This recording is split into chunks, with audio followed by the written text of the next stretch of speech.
Good evening to you. Daniel chapter 5. In each of the first 6 chapters of the book of Daniel, God lays out an important lesson for God's people living for God, but living for God very far from home. And in chapter 1, we saw the lesson that God laid out was that it's possible to live for Him even in the face of the greatest pressure that this world can put to us to compromise against Him. In chapter 2, we learned that this man's government and his ways and his rebellious government against God is not going to last forever. It's going to be brought to an end. It's going to be swept away till there's no trace of it left. And God is going to establish His everlasting kingdom here in this world. In chapter 3, we learned, as the 3 Hebrew children placed within the fire, that God will not allow any of the fires of this world, fires that we're put into, trials that we're put into, because we're unwilling to compromise, to ever work against us. And then we saw in chapter 4 how it is that God is able to take even the people that you think would never get saved and save them, the most powerful, the most wicked, the most whatever in the world. We can't put anyone in that they'll never get saved category because we never know who in the world God is going to save. And sometimes we think that some people are greater miracles than us getting saved. Believe me, I know some of you personally, and if I knew all of you personally, you're a miracle big enough. And so God can save anyone and may save anyone. And that gives us great hope. We need to have that hope within us as we're living here waiting to go home to heaven. And then in chapter 5, he lays down another lesson that's very important. At least it is for me. Now, before chapter 4 and chapter 5, we need to know that there's a period of about 23 years that goes by. And we're introduced to a man by the name of Belshazzar in verse 1. Belshazzar the king made a great feast for 1,000 of his lords and drank wine in the presence of the 1,000. And Belshazzar is now the king of Babylon.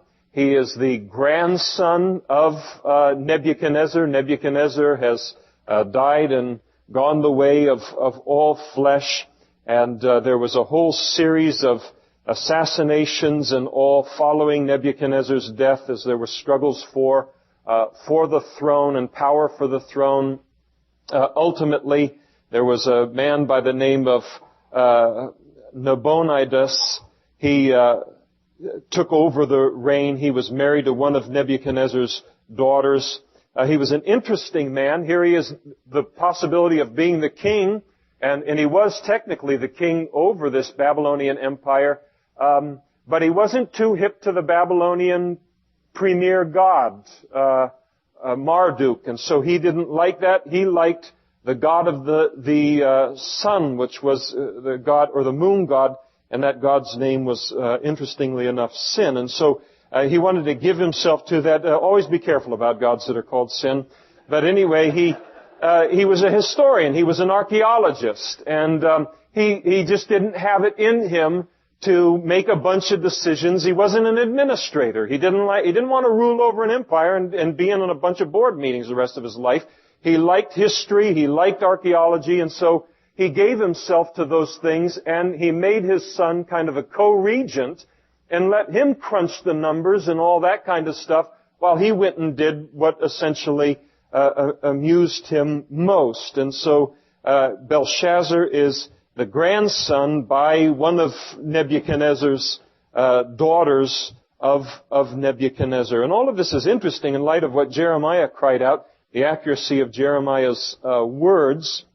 In Jeremiah 27 verse 6, he said, God prophesying, and now I have given all these lands into the hand of Nebuchadnezzar, the king of Babylon, my servant, and the beasts of the field have I given him also to serve, and all nations shall serve him and his son's son, until the very time of his land came, and then many nations and great kings shall serve themselves of him. In other words, Jeremiah was prophesying that Nebuchadnezzar is going to take the southern kingdom of Judah, going to conquer it. He's going to rule over the world. His son is going to rule over the world all the way to his grandson, but there's no mention of the Babylonian Empire continuing beyond the grandson, and of course it all collapses tonight in chapter 5. So beautiful the prophecies here of the Old Testament, concerning the future and their fulfillment. Now, one of the interesting things, for many years, you have these liberal scholars, and a liberal scholar is just someone that can't believe that God is bigger than them, which is a pathetic condition. But anyway, we don't want to get off on that. But there are people that believe, they won't believe anything bigger than what they can understand, and so essentially they're engaged in the worship of themselves, in the worship of the limitations of their own mind, which is a severe limitation. And so they looked at this, and all through the historical records, there was no account concerning a Belshazzar. There's no Belshazzar. So what they did is they spiritualized the entire chapter. Daniel's just making up these names, and he's putting them in the record in order that we can get some kind of a spiritual lesson out of it. Well, comparatively recently, in excavations that they were making, they discovered an entire find in which Belshazzar's name is continually repeated as it relates to that era and related to that kingdom. So aren't you so glad you didn't throw the Bible away? Just let those archaeologists keep digging, and everything's going to be fine. God's very much at peace as it relates to His Word. And so Belshazzar now is the king, and he has this big drunken feast for 1,000 of his lords, and they drank wine in the presence of the 1,000. Now what's going on as it relates to Belshazzar, I don't know. We may get out of verse 1 tonight. So you just relax related to these things. I'm a speed reader. We'll get there. Don't you worry at all. I have all night. Anyway, you see my new watch right here? It's got a Jack-in-the-Box on it. I just get hungry looking at it. A friend of mine, very close personal friend on staff, got this and he gave it to me. Anyway, where in the world are we? Here in verse 1. Oh, what's going on here is he calls this feast. Now, one of the things that's going on as it relates to all this, he calls this big drunken feast that's in the capital city of the Empire of Babylon, the city of Babylon. And outside of the city, the Medes and the Persians have their armies. They've laid siege to the city. But Belshazzar isn't concerned about it at all. They've got in his mind, that city's never going to fall. They've got a wall built all the way around the city. It's a double wall, 300 feet high. It is almost 100 feet thick. You could go chariot races, 4 chariots wide on this wall. There was a water supply that ran from the Euphrates River right through the city. You couldn't cut off their food supplies. They had enough food in the city to last 20 years. In storage. And they had a water supply that ran right through the city. They had 100 guard, towers all the way around the city. The city was 15 miles wide on each of the sides. It was a square, and they figured there's no way that we're going to be taken tonight. I mean, it isn't going to happen. So he calls this drunken party, and essentially he's saying to the Medes and the Persians, you're never going to take us. There's no way you're going to take that city. And to the natural eye, there was no way they were going to take that city that night. But God's going to take that city. And what he did was, the leader of the Medo-Persian army there had set up kind of a system for diverting the flow of water from the water supply that was going through the city of Babylon. And what Babylon had done is they had built their gates down right to the level of the water. He deflected the water for a short period of time. It began to go off into fields. It lowered the water level at the gates just long enough for the army to go into the city, and they conquered the entire city without any damage at all. In fact, they went in and killed Belshazzar before even anyone knew that the enemy was inside of the city.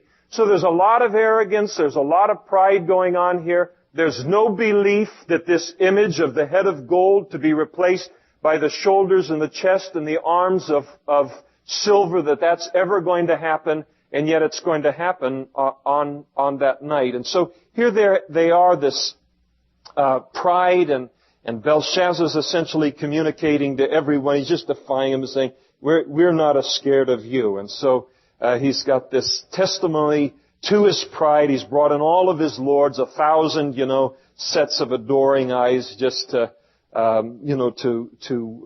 be with him and to speak of how great he is. Now, interesting, related to archaeologists in the excavations of the ancient city of Babylon, they discovered several banquet halls in the ruins of Babylon, all of them of tremendous size. And one banquet hall itself was able to seat over 10,000 people. So they knew how to build a banquet hall.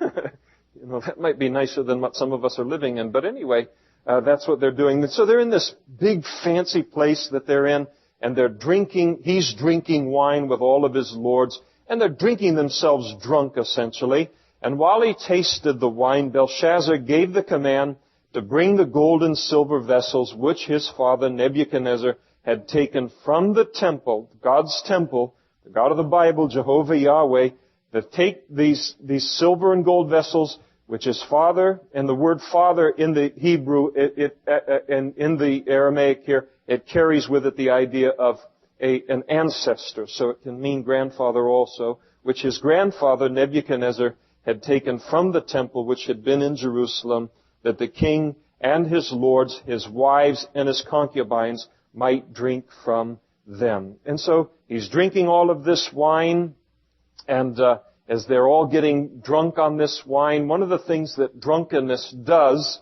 is that it removes something from our lives that's very, very necessary in our lives, and that is this thing called restraint.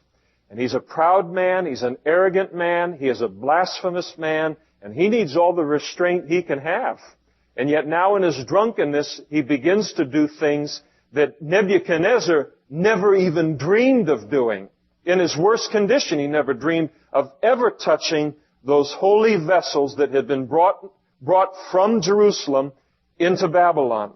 And yet now, because of his drunkenness, his resistance gets lowered down, and he knew exactly what those vessels were about. He understood what he was doing here. It wasn't a sin of ignorance that was happening.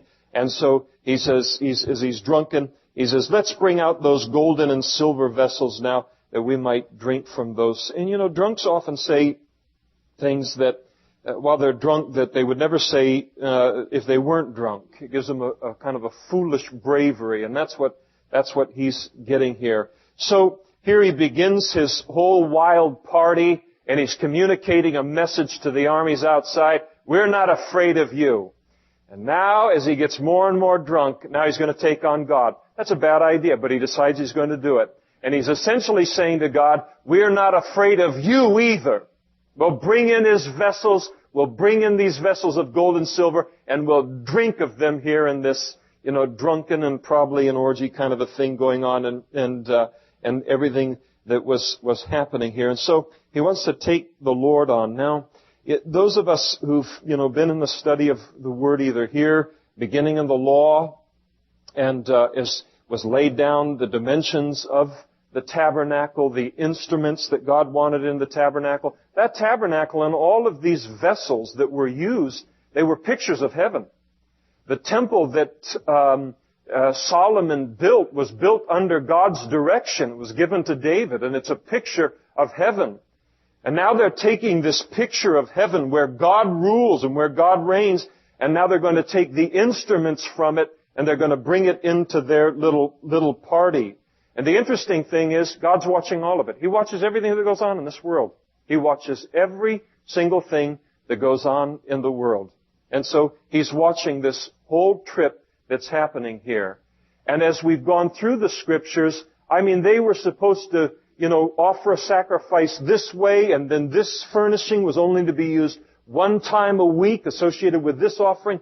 All of it holy, set aside to God for His purposes, speaking of His Son who was to come. You don't get any holier than that. And now they bring all of these things so precious to God and the worship of God, and now they bring it into this party. And it is, for the most part, we're Gentiles, we're non-Jews in here. Not exclusively, but for the most part.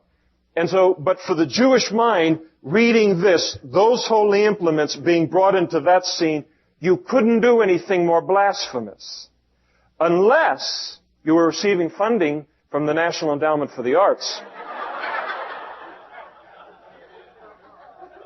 And, when they took that crucifix and put it in a canister of urine and then used my tax dollars to pay for it, that really bugs me. That really bugs me. And so, God is more patient than me. And so I look at that, and that's the kind of stuff that really makes my blood boil. People can do what they want, but don't use my money and don't make my money be used for that kind of stuff. And so it's that kind of scene where the stuff would just make a righteous person's blood boil, and I don't know what it does to God, but we're going to see a little bit about that in a minute. It is a scene of extreme blasphemy against God, and it gets worse. You notice that they brought them out then in verse 3. They brought the gold vessels that had been taken from the temple of the house of God, which had been in Jerusalem. And the king and his lords and his wives, his concubines, drank from them. And they drank wine. And then while they were drinking out of these vessels that were the Lord's vessels, they praised the gods of gold and silver, bronze and iron, wood and stone. And essentially they're taking God on. They're taking the Lord on, the God of the Bible. And they're saying, listen, He's nobody. He's nothing compared to our gods. We'll drink from His chalices. We'll use these cups and these vessels, and let's see if He can do anything against our gods as we worship our gods through the use of these vessels. So they're making light of holy things here, and they're just trying to prove the superiority of the Babylonian gods to the God of the Jews. And so they're insulting the Lord, and they're challenging the Lord. And one of the beautiful things is that God is always up to this kind of a challenge. And you notice in verse 5, in the same hour, the fingers of a man's hand appeared and wrote opposite the lampstand on the plaster of the wall of the king's palace. So that's pretty neat. There they are, all drunk and all doing their different thing. All of a sudden there's a hand that appears. Kind of nice. Details are very important to Him. And he causes the writing to be on the wall opposite the lampstand so that everyone can see it real good. You ought to have light for that. And so here comes this hand, and it begins to write on the wall. And, the atmosphere changes pretty quickly here as it relates to that. The king saw the part of the hand that wrote, and then the king's countenance. First his face was affected. It changed. That big smirk got off his face real fast. And then his thoughts troubled him. Now his heart and his mind are churning. And his thoughts are troubling him so much that the joints of his hips are loosed. He's lost control of his hips here, and then his knees started to knock against each other. Now, I've been in situations where I've been petrified. I mean petrified. But I've never lost it like that. This guy's more petrified than where I've ever been. Maybe you've been there and you understand what it is that he's in the middle of, but he has lost his physical ability to control himself in light of what has happened. Now, the interesting thing is, why did he automatically know it was bad news? Guilty conscience. He knew he was doing wrong. And within mankind, there is a conscience. We know by that conscience, whether a person is saved or not, there's a sense of right and a sense of wrong and the knowledge that I always ought to do what is right and I ought never to do what is wrong. Why didn't he see the writing on the wall and say, oh, good, a message that the Medes and the Persians are going to be defeated? Because he knew better than that. He knew that he was doing wrong, and in that doing wrong condition, it could only be bad news for him. And so he knew that there was news here. He didn't know exactly what the news was, but he knew it couldn't be any good, and the news is essentially the party is over. And so, and then in verse 7, the king cried aloud to bring in the astrologers, bring in the Chaldeans and the soothsayers. And so these guys, they had tenure or something. And so here they are, been around, this whole lineage of them from Nebuchadnezzar's time. And the king spoke, saying to the wise men of Babylon, whoever reads this writing and tells me its interpretation shall be clothed with purple, which was a sign of favor. Not everyone had purple. That was a very valuable cloth in those days. They'll have a chain of gold around his neck, and he shall become the third ruler in the kingdom. And so Belshazzar is saying, I'm going to offer you the highest position I can. Number one's already taken, number two's already taken, but I'm going to offer you the third place in the kingdom, plus a nice purple robe and a gold chain for a kingdom that ends tonight. But anyway, he didn't know that at that point. Now, here, just when you think that these wise men have a chance to break out of what is a fairly deep rut they've been in terms of not being able to answer anything, they strike out a third time. Now, all of the king's wise men came, but they could not read the writing, or make known to the king its interpretation. And then King Belshazzar was greatly troubled, his countenance was changed, and his lords were astonished. And so they know that there's some real trouble going on. Now, one of the things that's fascinating about their inability to give the interpretation of what was written on the wall gives us some interesting insight into a passage in the New Testament, and that is that the carnal mind cannot understand the things of the Spirit. And it was the Spirit that put those things on the wall. They could not understand it. It would take a child of God to understand what it was that was happening. So they're drawing a complete blank here as it relates to what is going on. So they're still in the astonished condition.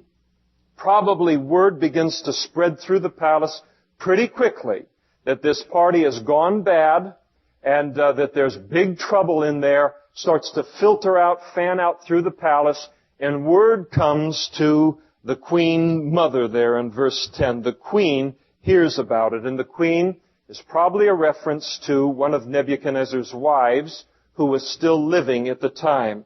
So she comes into the banquet hall. Because of the words of the king and his lords, she came into the banquet hall, and the queen spoke, saying, O king, live forever.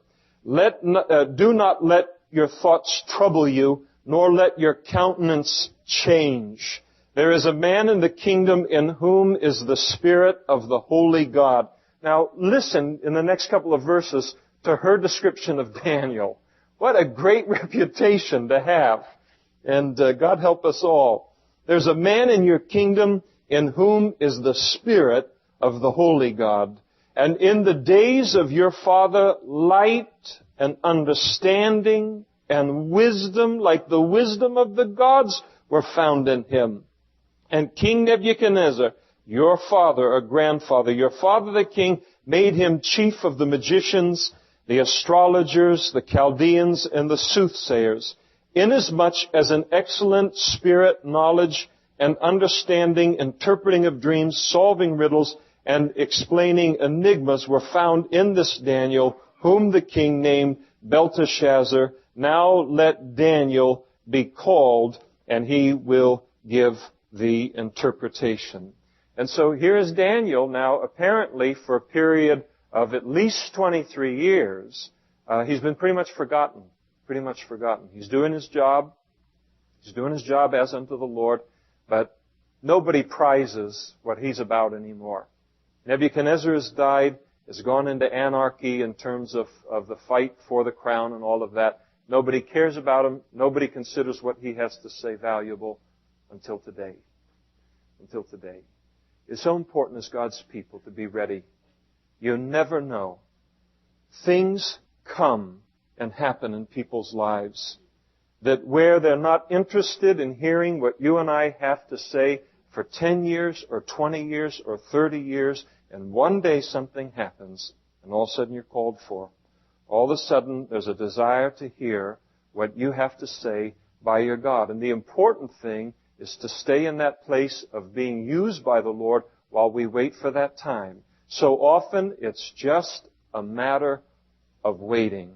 It was interesting when I used to work for the phone company, and I got saved, and I witnessed to everyone at the phone company. It was great.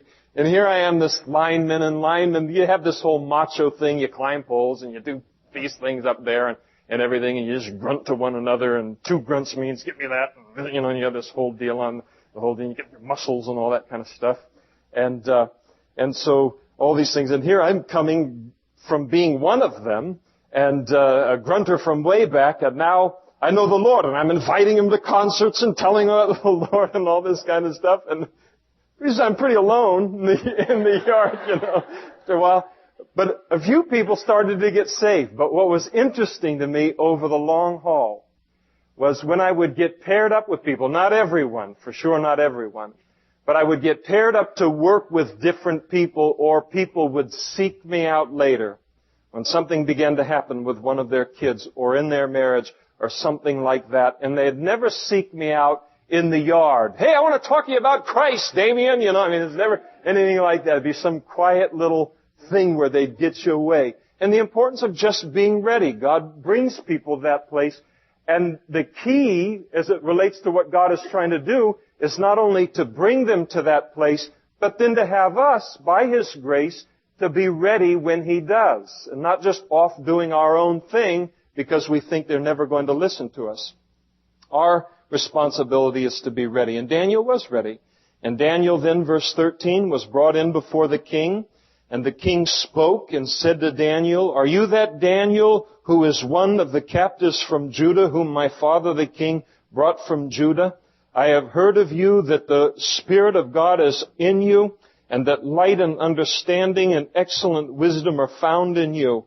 Now the wise men, the astrologers, have been brought in before me, that they should read this writing and make known to me its interpretation, but they could not give the interpretation of the thing. And I have heard of you, that, just the last minute, but I've heard of you that you can give interpretations and explain enigmas.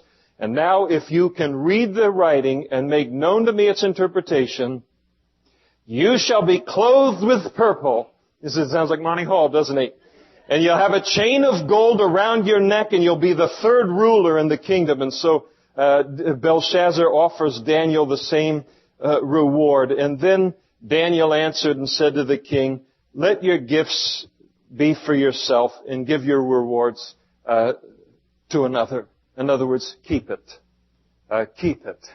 I don't want to be third in a kingdom that's going to collapse in about 5 hours. Thank you. And so, and it's a good attitude to have in the world too, because we're in a world that's getting ready to collapse. And so he wanted to represent the Lord. He wanted to be true to the Lord. Now, remember with Nebuchadnezzar, when he got that interpretation concerning the madness that was going to come upon Nebuchadnezzar, he said to Nebuchadnezzar, "Oh, let this be to your enemies. Don't let this be to you." He had a friendship, a fondness, saw something in Nebuchadnezzar, but here there is nothing like that. He just says, "Listen, you can keep your stuff. Yet I will read the writing to the king and make known to him the interpretation." And I think one of the reasons that Daniel declines the offer of the wealth and the position is not only because he didn't need it. And one of the things it's important to understand about Daniel is that Daniel is in his late 70s or his 80s now at this time in his life. He was a kid dealing with Nebuchadnezzar. Now he's a salty guy. He's been around and served the Lord for a long time, not impressed by anything about the world. Is salty a bad thing? Anyway, if it is, scratch that. To be careful of slang, you get that kind of stuff. But anyway, he's been around and not impressed by any of it. And he wants to communicate to him that you're going to get your interpretation, but you're not going to get it because you bought it from me. And because you cannot make the servant of God, you cannot make the prophet of God do any better of a job for you by paying them these sums. We do what we do faithfully between us and God. And so he's saying, I'm going to do what I'm going to do, but it has nothing to do with this offer. So I decline the offer. So you'll know that power and money had nothing to do with it. He said, "O king, the Most High God gave Nebuchadnezzar, your father, a kingdom and majesty, glory and honor." The Most High God. You've got these little gods of gold and silver and all these little things. Let me tell you about the Most High God. And he begins to give him now a history lesson that he was familiar with, but he chose to ignore. "And because of the majesty that the Most High God gave to your grandfather Nebuchadnezzar, All peoples, nations, and languages trembled and feared before him. Whomever he wished, he executed. Whomever he wished, he kept alive. Whomever he wished, he set up, and whomever he wished, he put down. He was the grand poobah. I mean, he was the big guy. He thought he was the biggest guy till he met God.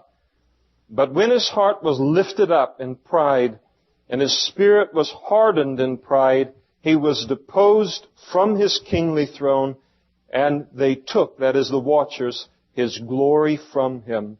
And then he was driven from the sons of men. His heart was made like the beasts, and his dwelling place was like the wild donkeys. And they fed him with the grass like oxen, and his body was wet with the dew of heaven, till he knew that the Most High God rules in the kingdom of men and appoints it over whomever he chooses.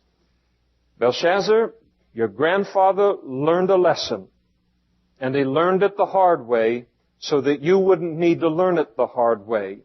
And that is that no matter how big of a big shot anyone is in this world, they're always infinitely smaller than the Most High God. And so this was what was learned. But you, verse 22, his son, Belshazzar, have not humbled your heart, though you knew all of this. And that's one of the worst characteristics in a leader, is a failure to be a learner, or to learn from history, or to learn from other people's mistakes. And you have lifted yourself up against the Lord of heaven, and they have brought the vessels of his house before you and your lords. And it's interesting how often you and your is repeated in here. And your wives and your concubines have drunk wine from them, and you have praised the gods of silver and gold, bronze and iron, wood and stone, which do not see or hear or know. And the Lord, who holds your breath in his hand and owns all of your ways, you have not glorified. And then the fingers of the hand were sent from him, and this writing was written. And so, Belshazzar, you think you're in control of everything. You're not in control of even your next breath. That's a gift from God. And so he said, here's what was written on the wall. Verse 25, this is the inscription that was written. Mene, mene, tekel upharsin. And then he gives them the interpretation of it. This is the interpretation of each word. Mene, God has numbered your kingdom and finished it. And so mene means numbered. And so there was the numbered that was written there. And then Daniel gives it the further interpretation. God has numbered your kingdom and finished it. Tekel, which means weighed. He said, you have been weighed in the balances and found wanting. And then Perez, which is a singular form of upharsin. You, in the Aramaic here, means and so it means and pharsin or and Peres. And Peres means divided. Your kingdom has been divided and given to the Medes and the Persians. Mene, mene, tekel upharsin, numbered, weighed, divided. And that was the message that was given to him. And then Belshazzar gave the command. They clothed Daniel with purple and put a chain of gold around his neck, made a proclamation concerning him that he should be the third ruler in the kingdom. And so Belshazzar rewards Daniel, and what a picture that must have been. Well, okay. Anyway, verse 30. And that very night, Belshazzar, king of the Chaldeans, was slain, and Darius the Mede received the kingdom, being about 62 years old. And so Darius the king came in. Darius became the king over that empire. Ultimately, he would work things in such a way, God would, that Cyrus would come in over that kingdom. But here it is, the fulfillment, the beginning of the fulfillment of that dream that God had given to Nebuchadnezzar, the head of gold giving way now to the Medo-Persian Empire, the arms, the chest of silver, just as God has said. I'd never bet against God's word. Doesn't make any sense to do it, because every single bit of it is going to come to pass. Heaven and earth is going to pass away, Jesus said.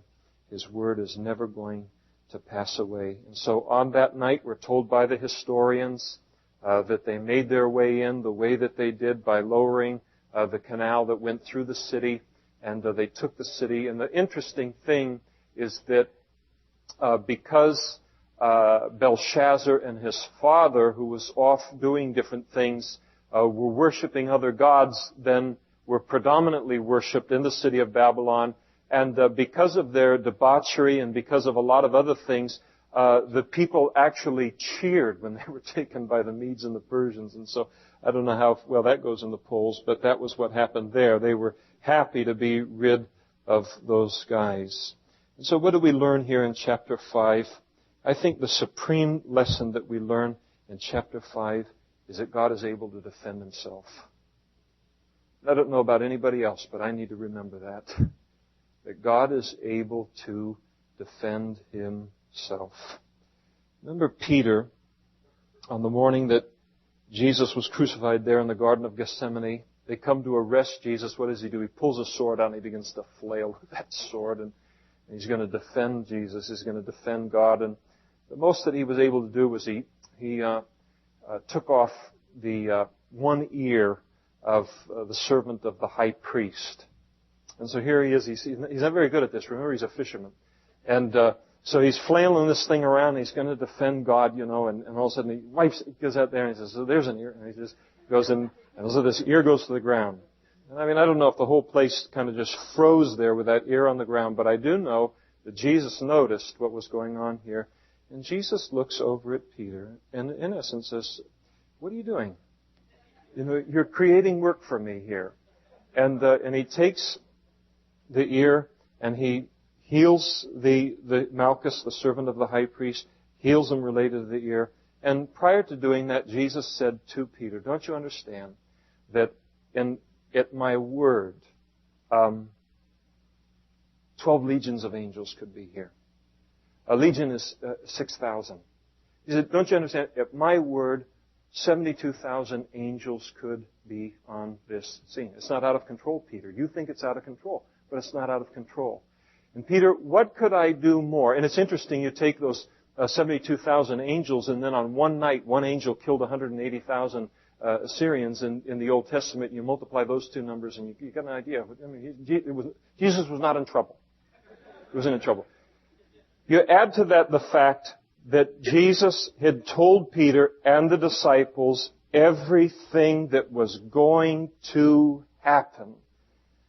He was going to Jerusalem. He was going to be arrested. He was going to be taken before the religious leaders and tried. He was going to be crucified. They knew everything that was going to happen and that it was the will of God that it should happen. And when it began to happen, Peter freaked. And I am the same way. God has told me what the end times are going to look like. And even though He has told me what the end times look like, when I see them, I still want to pull my sword out and start taking ears off. And He rebuked James and John earlier in His public ministry. Jesus did. They were the sons of thunder, and I am a son of thunder. I'm a zealot. I work hard to kind of keep that back a little bit. Sometimes I'm more successful, sometimes less successful. But I'm a zealot.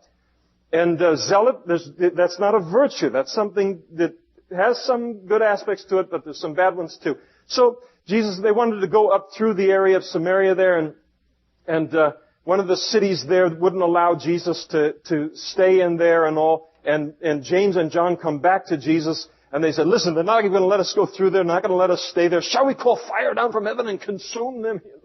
And you read that, and it sounds like a great idea to me in my flesh, Don't let them do that to you, God. Come on, we got to set a precedent around here. You just got to fry a few people and we'll get things taken care of in the United States of America. You tell me? I know a few buildings, you just fry them all right in there, we just fine, everything. I've got the addresses and their phone numbers. I call them regularly about legislation. So, anyway, you see, this comes out sometimes in me. So, I can know what it's all going to look like on the religious realm, the spiritual realm, geographically, politically, the whole thing, and I can still get so anxious about it, and I'm going to defend God in a situation that He has told me would be in existence when it happened, so I would not respond that way. And so He said to James and John, you don't know what spirits you are. I didn't come to kill people, I came to save people. And so they were to give themselves to a message of grace, that the kingdom of God was there. Get out, like Peter said, from this perverse generation and get into the kingdom of God, but they were to leave the judgment to God. And God can take care of the judgment, and He will take care of the judgment.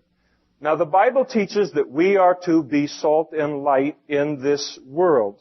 We are to use every opportunity. Salt is an influence. Light was an influence for good. We're to use every opportunity that we have to be an influence for the kingdom of God in this world. That's what we're to do. But in this world that we're living in, especially in what God has described will be the case in the last days, there are certain things only He can do. And I can't do it for Him. He doesn't want me doing it for Him. So we're to live hot for Him. We're to live a salty life. We're to live a lit life in these last days, where He's called me to be that and to do that. But then beyond that, I have to trust Him to do what He alone can do. And for me as a zealot, that is a peaceful thing for me, because I can do that. I can do what He's called me to do in the little place that He's called me to do it in. That I can do. I can't do the big picture. I can't do His job for Him. He doesn't want me to do His job for Him. And so I take that deep Jack LaLanne breath, the mighty Wurlitzer goes, and I relax and I say, that's right, I'm not God. God has to do what He alone can do, but I'm going to give myself fully to what He's called me to do. And so the chapter teaches us that God is able to defend Himself and take care of His reputation, and He will do it. And one of the things that I love in this chapter is that when Daniel comes on the scene, he's nothing like me. Of course, he's quite a bit older. I hope to be a little mellower at that point in my life, in my 80s. Otherwise, I won't see my 80s. Lord tarries. But anyway, he comes into this whole ungodly scene. He's off in another part of the palace. He knows this big thing is going on. And you notice he wasn't in the palace trying to, get a feel for where the sinners are today so he could relate to them in his preaching. He was off doing what God had called him to do. And then when he gets called on into that scene, completely peaceful. Completely peaceful.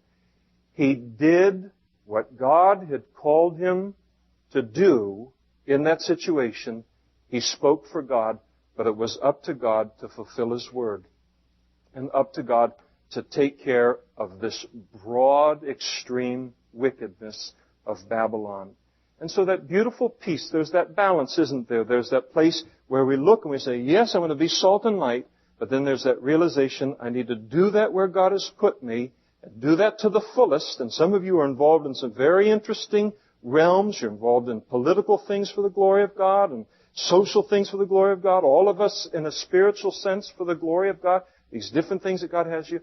But we do those things, but there's the recognition, God, I'm doing this out of obedience to You, but the big picture is Yours. You have to take care of Your name in these last days. And He is able to do that. And it gives me hope because I can do that.